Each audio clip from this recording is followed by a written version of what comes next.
Hello, dear viewers, and welcome to a new episode of Business Insider. I'm your host for tonight, Mohammed Abdurrahim.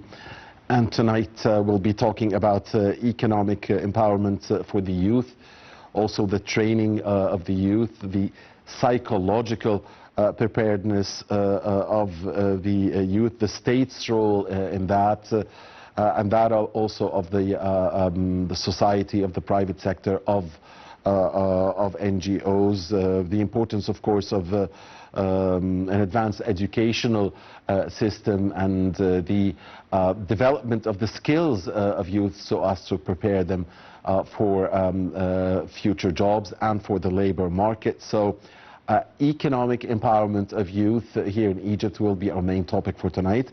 And we are very glad to have with us Dr. Mostafa Ewees. He is a Stanford educational psychology and psychoanalysis professor. A very good evening to you, Dr. Ewees. It's a pleasure to have you with us all the way from Stanford, California. Thank you. Thank you very much, man. Welcome back home.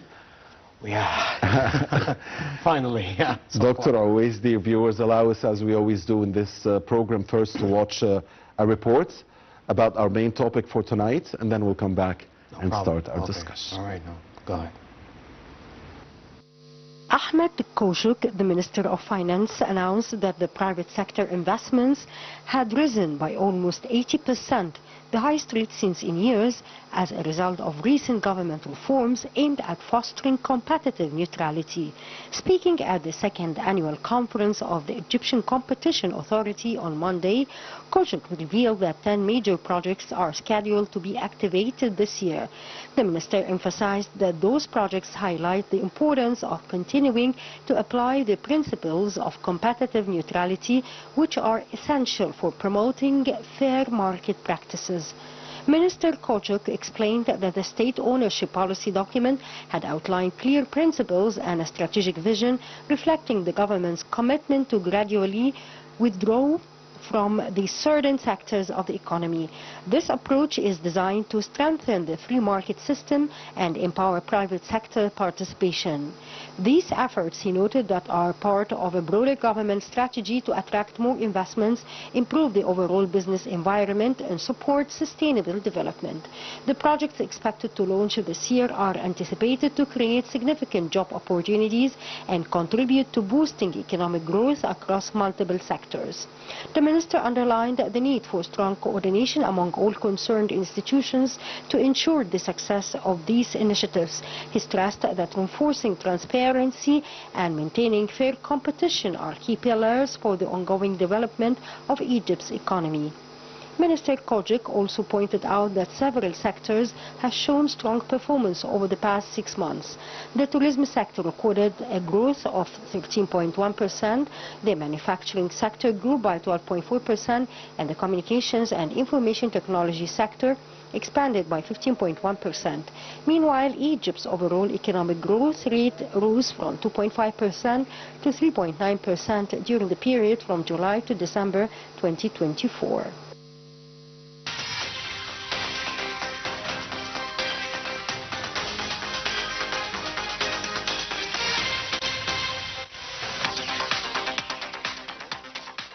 All right, welcome back, dear viewers. Many thanks to Abir Hussein and Rasha Abdul Hamid for this report. And we are here with Dr. Mostafa Ewees, the professor of educational psychology and psychoanalysis at Stanford University in California. Dr. Ewees, first of all, psychoanalysis and educational psychology. Can you give us a brief of these domains? Okay, first of all, education psychology, it's something related to, we're checking the behaviorism or the behavior or even the attitudes related to between the students and the teachers or even the professors, even the doctor and instructors.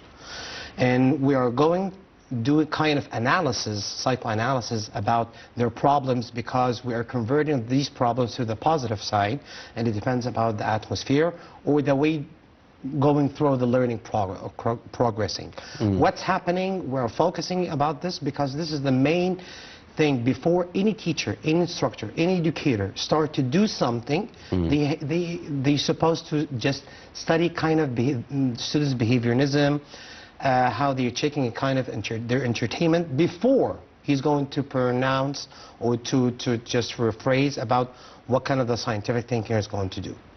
Dr. Ewees, surely your domain of expertise has a lot to do for preparing the youth for their future. Yes.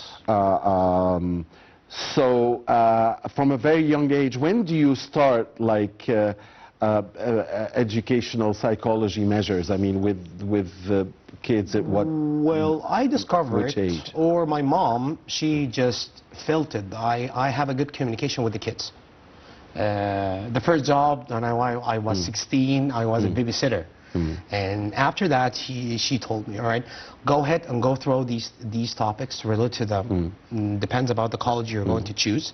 And go ahead and see what's going on and try to put yourself in a testing so far. Very good. It's a very long experience in the domain. But at which age do you start monitoring? When I started to be like 21, 22, something like that.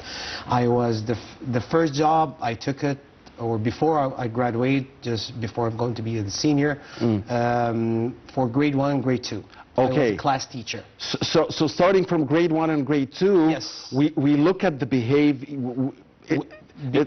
Before you it's a very early detection of and by the way, behavior. it's the most extremely not significant, sensitive time for, especially for the child going through.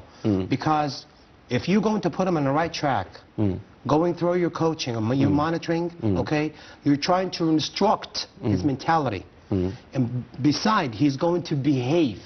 This behavior, you're going to analyze it to see it's negative or positive, compatible to what he's doing through their math, language arts, social studies, their science, how he's going to express his feelings, okay? Because the way that you're going to go through these points, the way that you're going to train him and put him on the right track to do presenting himself.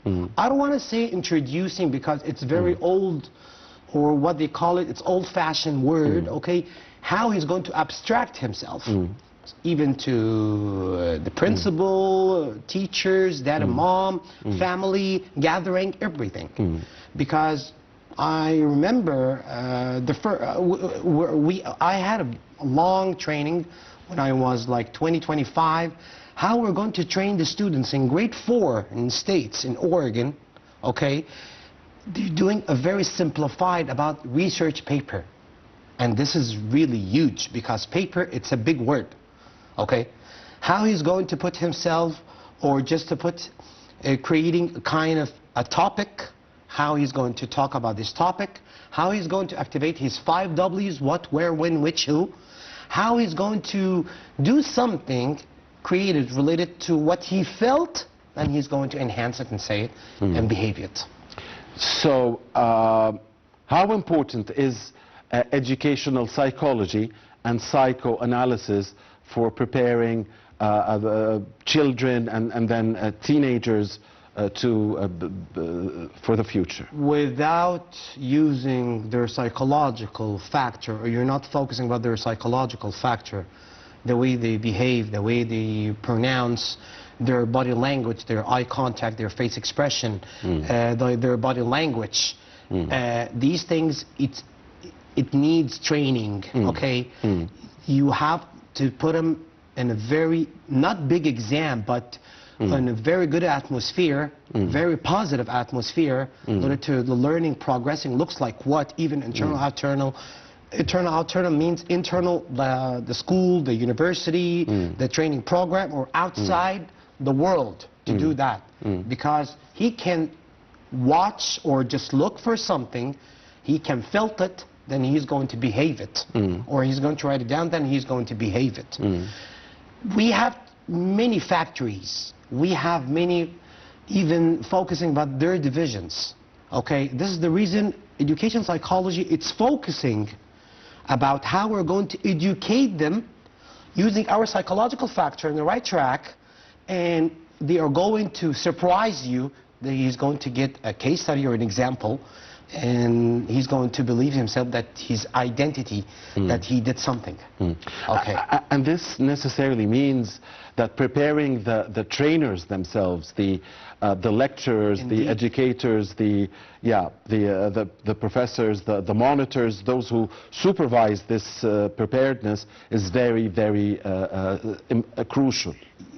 Precisely. It's very important to do the training, not to finish your training, then you said that's enough for me. No, it's not.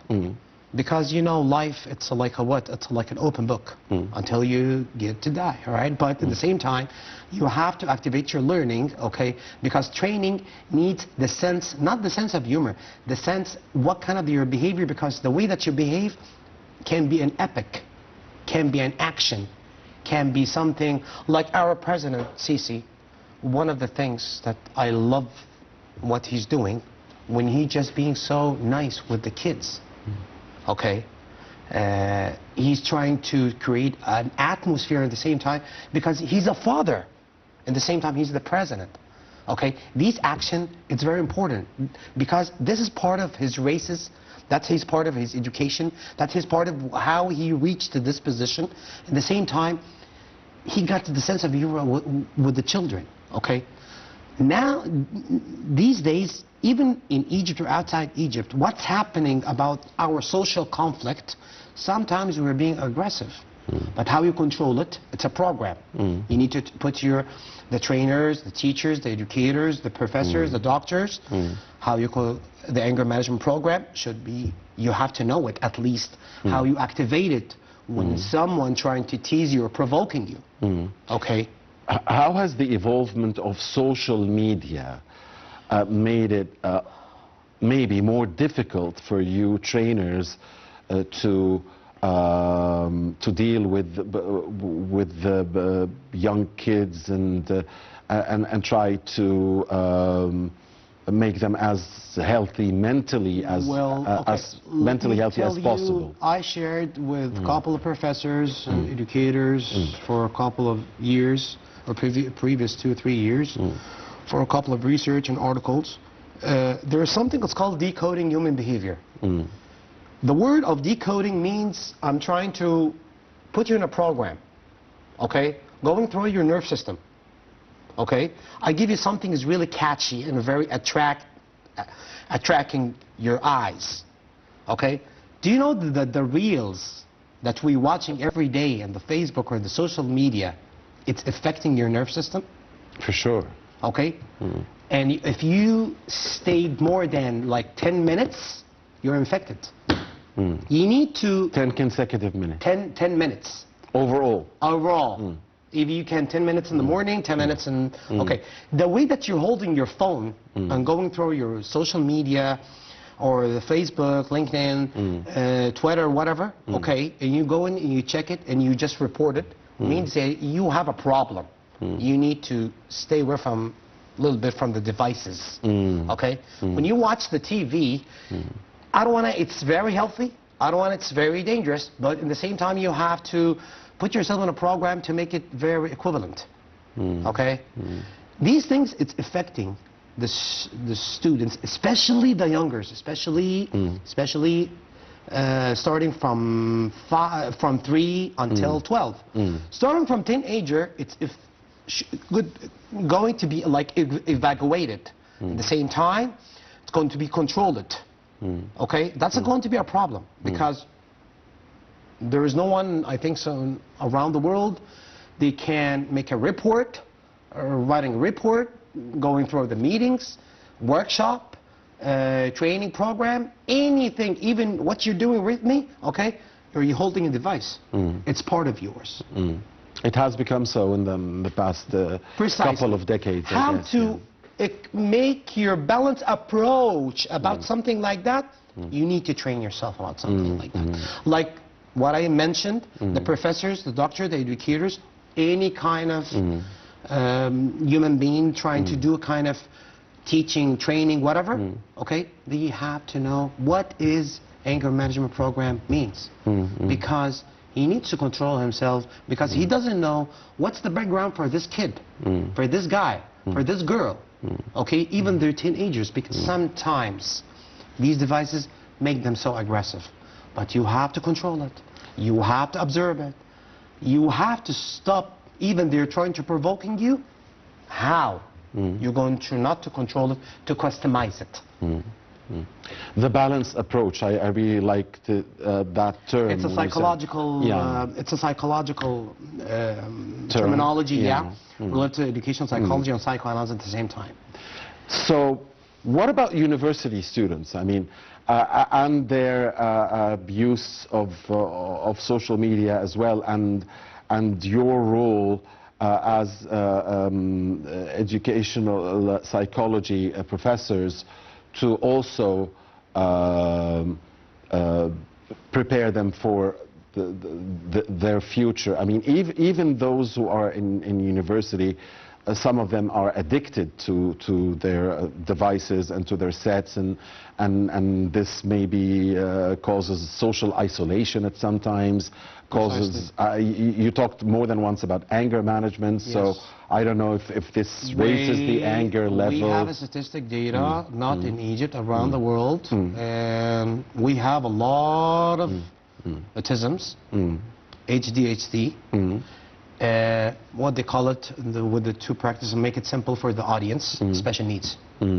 Why? Because they are being so addicted about the devices. They don't have the willing to listen to the professors at the university or the doctors. Okay?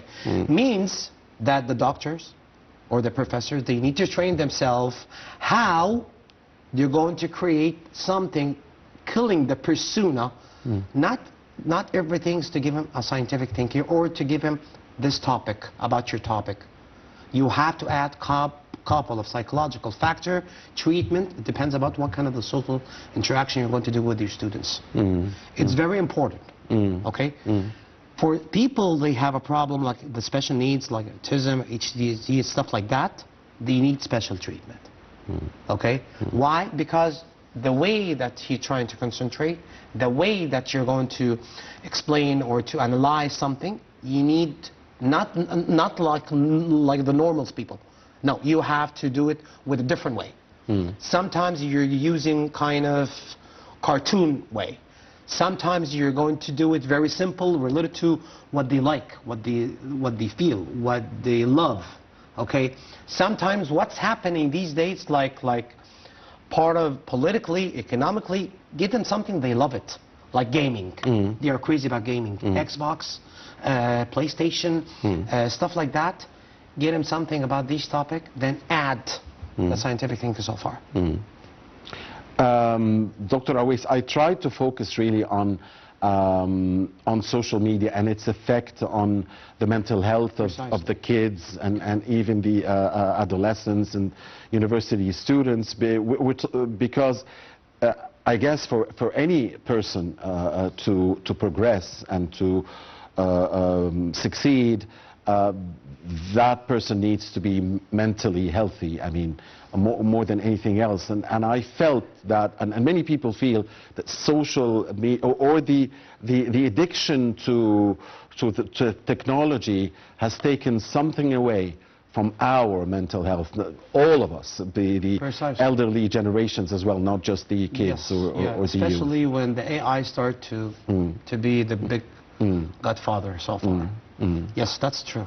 That's what's happening, because sometimes I'm using a couple of things. I have the curiosity. I want to try what is GPT or AI or Gemini, stuff like that. What is it? Okay, they are amazing. But if you keep yourself going through these things, your educational background, even the way that you're enhancing yourself, is going to be destroyed very soon. But if you keep yourself reading books as a physically, and part of that you're using your devices, now you're using your balanced approach. But to train this for the kids, for the teenagers, okay, it needs a lot of work. It needs a lot of training. It needs a lot of coaching and monitoring.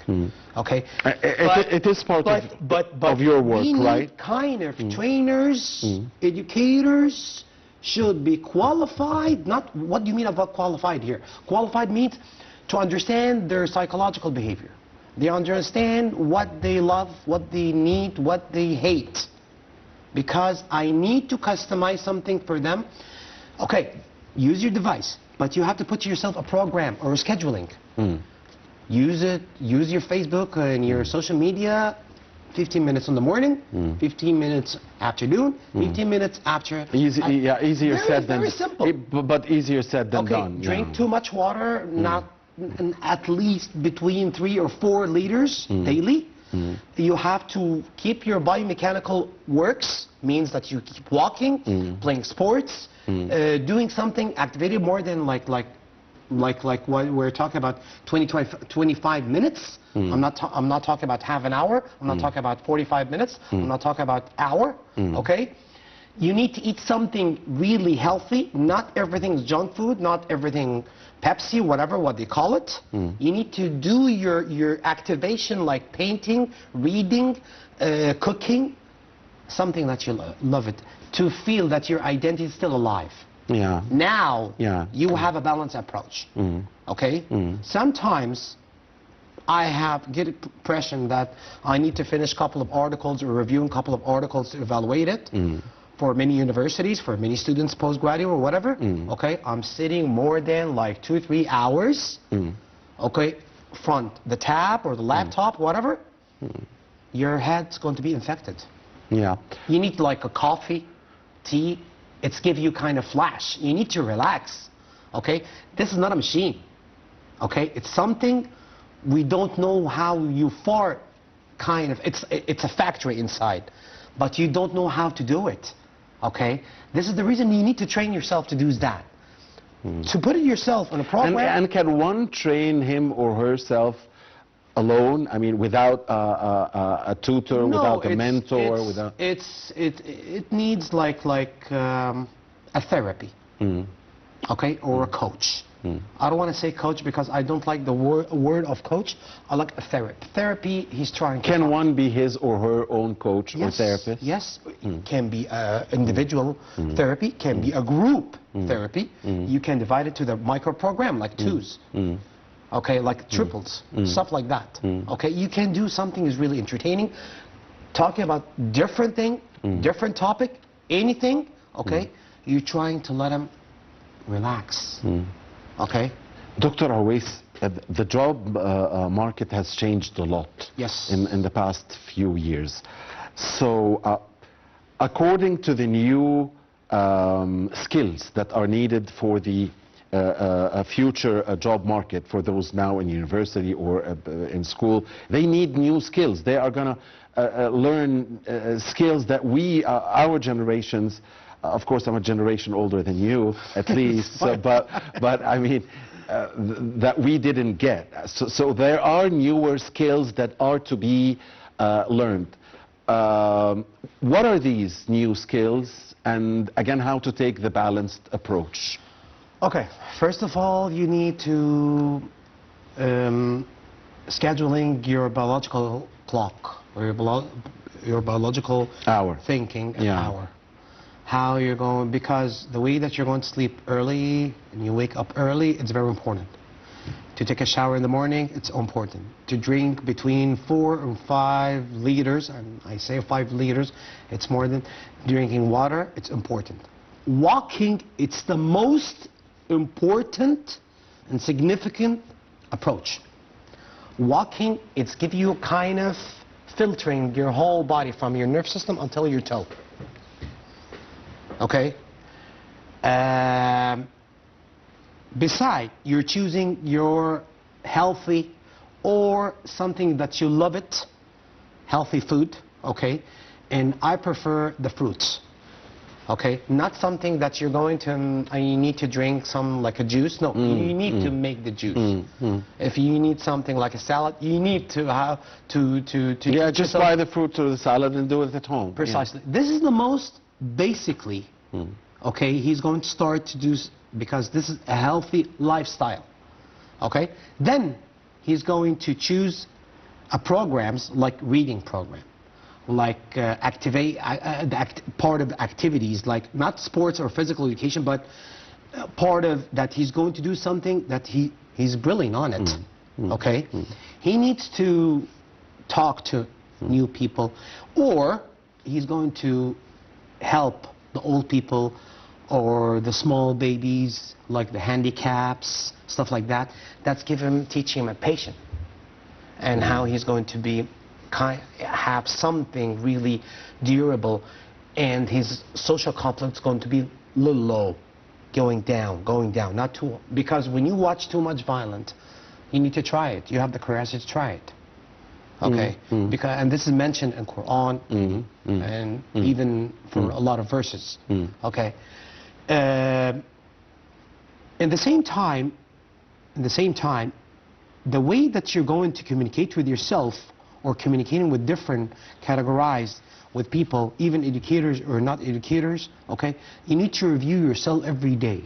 But this is not happening these days, because the social media, it's collapsing your head. It's evaluating your head. It's make you go, especially when the AI and the programs related to the AI stuff, it's going through all the fields, all the subjects, all the courses.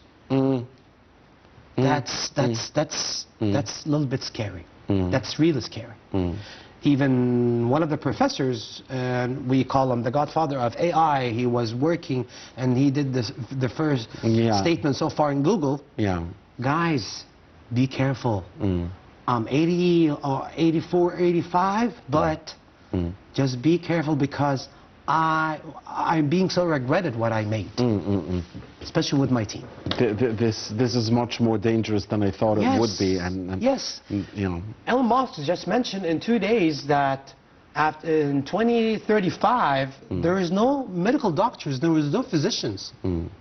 After like 2 years, another 2 years, or 2030, 2030, okay, there is no translator. But do you believe in that? I mean, do you really believe it? I saw a couple of things like that. I mean, do you really buy that? I mean, that in 10 years' time we wouldn't have doctors. I mean, and everything would be solved via the chat GPT or whatever. I what's happening on GPT? It's start to be a little bit a big liar in like a couple of weeks. Okay, then DeepSeek start to be, because there is a competition about technology. Okay, because they want to make the human being so weak sometimes, not all of the time. It depends about the political issue, about this country or this country. Okay, United States, they believe themselves they are the best. They are not. They are not. Okay, but at the same time, who are the best then? There's something I lived it when I was a kid. Something that's called American Dream. And I was suffering and fighting and studying, doing a lot of things. Then I discovered there's nothing. Nothing's called American Dream, just movies or something like that. Part of the movie, what's happening like in Iron Man series, Marvel series, DC series, there's some indication for something another 5-10 years. Okay, all right, fine. But not precisely as it is what you watched on the TV or the movies. Sure. Okay? Sure. Yeah. Something, it's really scary, to be honest with you, at the same time. I don't buy this, to be, I'm with you 100% for that. But part of the fact it's happening, but not all of it. Not precisely what you saw, what's happening. But they are like, I feel sometimes they want to kill the human capital for their abilities, and I don't think so. That this is not happening, because the Creator Allah Jalla Jalaluhu, He just mentioned a couple of things. They have limits on Judgment Day. You're not the only one who gets that feeling. Dr. Ewees, when I asked you about the new skills that you think the generations of the future should be learning, you started first, and that was really nice, by talking about mental strength, and mental strength came from a healthy body. So you started by giving a set for how to live a healthy life, and if you live a healthy life, you will have mental strength, and then when you have mental strength, you'll be able to do anything. But what about the skills now? After building, okay, we have a healthy body, we have a healthy mind, mental strength. We're not living in social isolation. We're not giving ourselves away to the new technology and forgetting how to live within a society. But surely there are some academic certainly, skills or knowledge skills or hand skills that are needed for this upcoming generation, the generations of the future, because the job market has really changed. Yeah, this is true. We have a lot of programs. There is many programs. There is many courses. But do we have a big question mark? Do we have a qualified? What's qualified means here? It means qualified means that he's compatible to the atmosphere, customizing the course description, make it very simplified, train them in the right track and put them on the right track and coach them, okay, for the new skills, okay? We have a huge problem that a lot of students, especially from the university, they graduate and they're taking another courses. Okay, why he didn't take these courses when he were in the university, first of all. Secondly, when he's going to build his resume, he's going to introduce himself, he wants to enhance his language, like the English language or extra like French or German, stuff like that. He's taking courses, but he needs someone to do kind of practicing, to put him on a track, to be a little bit, not fluent, but fair to speak, okay? These things is part of the skills. Okay, what about the market? The market, he's compatible to the market? Sort of, they are. Sort of, they are not. Okay, these courses, it give him kind of how he's going to put himself, or they are going to put themselves, okay, to be compatible in this market, okay? Because market, like you mentioned, change every day, not every previous 5-10 years, okay? At the same time, he's supposed to understand what is decoding mean, because you are code, I'm code, this machine is code, you have a code, you are doing decoding human capital with each other as a social interactor. And this is the most important skill. We have to tell the trainers to focus on it. Even he's going through the accounting, marketing, psychology, teaching, all the fields. Okay? Even what's happening previous like 5 or 10 years, the real estate started to be like a monster. We have a lot of compounds, we have a lot of buildings, we have. Do the real estate need a certain certificate? No. But they start to investigate that, and before he's going to be a real estater, to sell something or to do kind of marketing PhD things, he should take these 2 courses. BMW, one of the biggest car manufacturer around the world, okay? All right, you're good. Do you understand what BMW means? Do you know how to treat this machine? Because this is elite machine, not a regular machine. It's not a regular car. Okay? They are taking courses for that. That's a skill. Yeah. That's a very important skill. We need kind of trainers like this bug or like this persona. We need even not to train them, but at least give them kind of a therapy. Acknowledgement, culturalism about this. We need to train every day, really. Precisely. All of us. Even for myself. Yeah, all of us. Thank you very much, Dr. Mostafa Ewees. Unfortunately, our time is up. On behalf of you, dear viewers, we thank our dear guest with us, Egyptian-American professor Dr. Mostafa Ewees, who teaches educational psychology and psychoanalysis at Stanford University, California. Happy to have you home again. Well, it's my pleasure because I'm really happy that I met you, to be honest with you. Thank you, Dr. Ewees. It's always a pleasure having you with us. That's my honor. Thank you very much, sir, very for much. your decency and your unlimited decency, to be honest with you. Same here. Thank you, sir. And thank you, dear viewers, for watching us. Please stay with 9 TV.